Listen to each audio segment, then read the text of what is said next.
অগপ নেতা তথা প্ৰাক্তন মন্ত্ৰী ডাক্তৰ কমলা কলিতাক উভতি ধৰিলে বিধায়ক হেমাংগ ঠাকুৰীয়াই।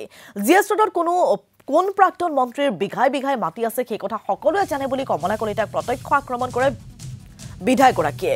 ব্যক্তিগত বিষয় দলীয় মিত্ৰতাৰ প্ৰসংগত সাঙুৰিব নালাগে বুলি তাৎপৰ্যপূৰ্ণ মন্তব্য আগবঢ়ায় বিজেপি বিধায়কগৰাকীয়ে। এতিয়া কথাটো এনেকুৱা ধৰণৰ যে এইটো আমাৰ ব্যক্তিগত। আজি যদি মই কওঁ যে জিএছ ৰোডত কোন প্ৰাক্তন মন্ত্ৰীৰ বিঘাই বিঘাই মাটি আছে, এইটো ক'লেতো আৰু গোটেই ওলাই আহিব। মই এইবোৰ নকওঁ, মই ক'ব খোজা নাই, কাৰণ এইটো আমাৰ ধৰ্ম নহয়। আজি তাক সেইটো পৰ্যায়লৈ যাব নালাগিছিলে। এতিয়া যদি আৰু জিএছ ৰোডত কাৰ কিমান মাটি আছে এইটো যদি মই ক'ব খোজোঁ, এইটো বেলেগ এটা পৰ্যায় যাব, কিন্তু সেই পৰ্যায়লৈ মই যাব খোজা নাই। আজি কথাটো এনেকুৱা ধৰণৰ ক'ব খুজিছে যে আমাৰ মিত্ৰতা আমাৰ অক্ষুণ্ণ আছে আৰু মিত্ৰতাত কোনো আমাৰ দাগ সানিব নোৱাৰে। কোনো ব্যক্তিগত লাভালাভৰ কথা অংক কৰি